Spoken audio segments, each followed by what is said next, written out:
Hello there, welcome everybody, it's Diorama Don here. Welcome to part 2. In part 1 I made these turrets for the Sherman tank. This is from the plastic kit, and this is what I made myself. Okay, so what we're endeavouring to do is cloning a Sherman tank. Nothing to do with 3D printing. Don't get me started on that. This is true model making models.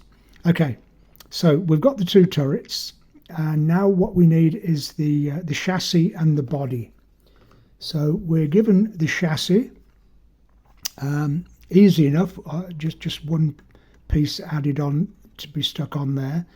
So as Tamiya used 2mm plastic, then I shall use 2mm card.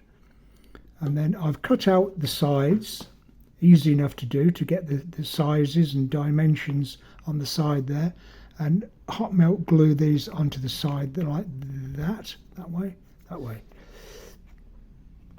So that will represent that, and then this bit stuck on the back. So that will be exactly the same then as that. Okay, so pretty easy to do that. Now, a little more complicated is the top of the tank, or the body of the tank.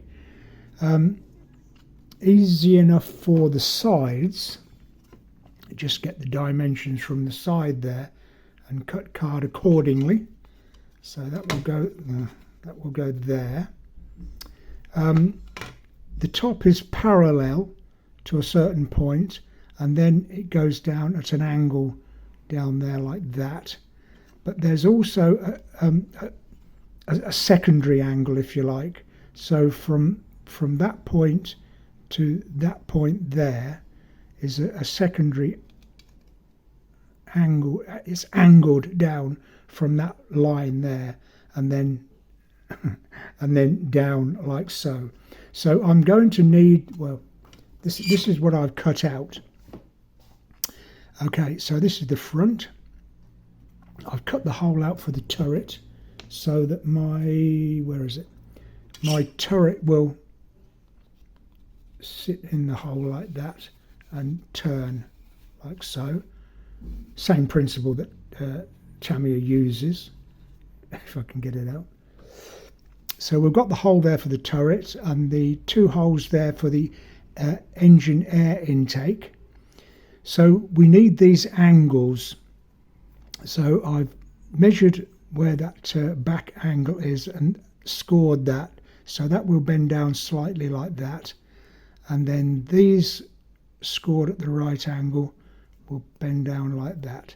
So that then is the shape of the top of the body, like that. By the time the sides are on. Is that the way? Yeah. Yeah, so you see what I mean. So I've got the 1, 2, 3 pieces to stick together, and then the front part and the back part, and that will make up the body of the top, if you like. Okay, so another complicated piece will be this bit. Again, it's not fabricated, it's cast. Like the turret top is cast, then so is this bit. So I can't fabricate it, I can't just glue pieces of cardboard together. So again, I'm having to use styrofoam.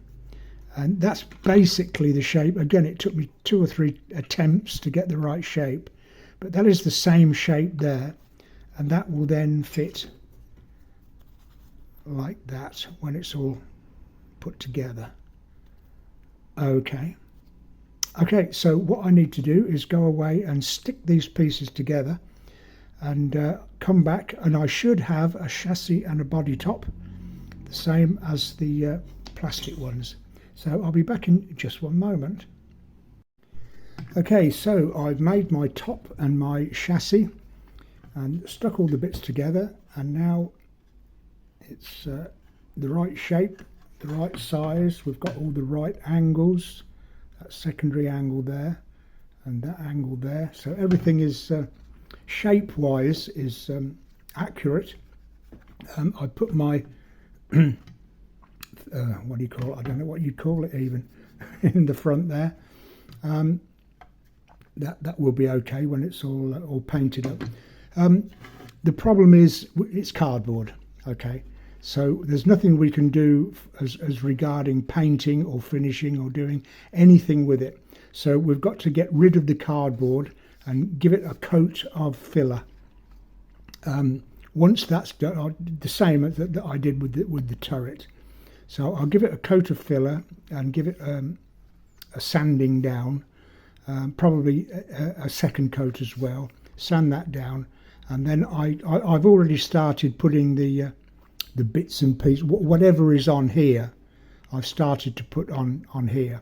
So then I can start to add all the other bits and pieces that's in the kit. So whatever I have to put on here, I can recreate the same here. Okay, so I'll give it a coat of watered down wall filler, rub it down, and we'll take it from there. So I completed the Tamiya plastic kit, and then with mine I gave it that coat of wall filler and then rubbed it down, so that's nice and smooth now. And whatever was on here on the body of this kit, I've recreated as best I can over here. So it was a case of making stuff that I had to put on here, like the tools, for instance. So we've got the tools on there from the Tamiya kit, so I've had to recreate those myself, which were fairly easy enough, really. I mean, toothpicks and a bit of cardboard. You can soon recreate shovels and pickaxes and what have you. Okay, so what I need to do now is complete whatever is in the kit, but thanks to Tamiya, they've given me a lot of stuff to put on. So whatever it was that they had in the kit, there was 2 oil cans, 2 jerry cans, 16 ammunition boxes, 8 large, 8 small, and so on.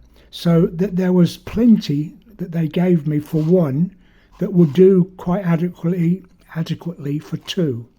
So this is half of what they gave me in the kit.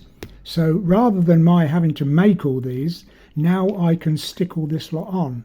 So we've got all kinds of bags and ammunition boxes and a plethora of stuff to go on that will make it look a little more authentic when it's all done. Okay, so I'll stick all these things on, and I'll be ready then for painting. I still don't know what I'm going to do.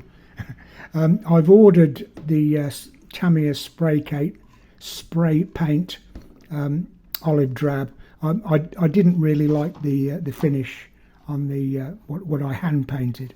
So anyway, I'll put all these on, and we'll get to the painting part, and that will complete the top half, and then we'll go on to the third part, putting the wheels and tracks on. So I'll be back in one moment again. Okay, so I went ahead and finished both tanks. I gave an undercoat of this flat black aerosol spray paint. Then I ordered these Tamiya spray paints, olive drab spray paints. I mistakenly ordered 2. And the first one they sent was this, well, it's olive drab, but it's Tamiya, so you assume that's the one you want. But then they sent, or another company sent this, and it's olive drab too.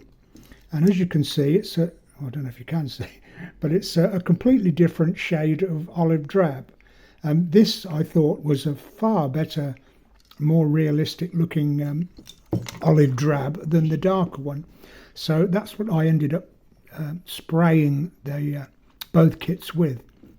So I stuck all the the bits and pieces that I was very kindly given by Tamiya, enough for both the tanks, and that's all I did.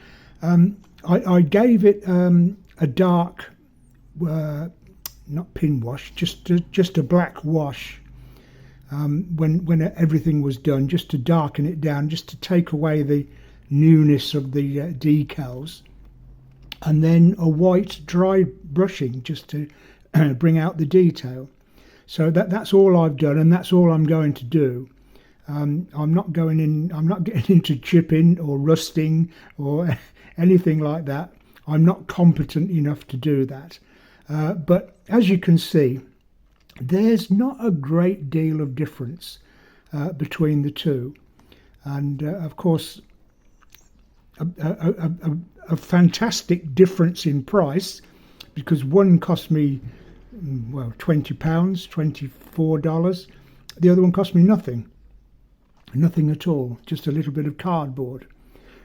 So anyway, there the body, or that is the body's done. I just need to put the wheels and tracks on, and Tamiya, they just keep on giving.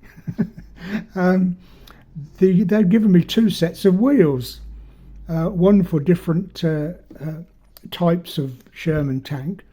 So I've got both sets of wheels that I can use. I don't even have to make any wheels, but I do have to make the suspension units. But that will be in the next video. The decals, by the way, there was enough decals for both tanks also. We've got the decals on there. But I was disappointed in that there was only one star with the circle round. I wanted on both. But then I thought, well, you're only going to see half of it anyway. So I cut it in half, and I've got enough for both tanks. So there we are. Recycling at its best. Okay, so that's the end of this video, number 2. Number 3 will be the wheels and the tracks, and that will complete both tanks. So thank you very much for watching this video. Please subscribe to the channel. If you click the notification bell and then the all button, then you'll be notified when the 3rd video is published, which will only be a couple of days, I would think. Okay, so thanks for watching this. I'll see you in the next video. And until then, as always, I wish you happy modelling.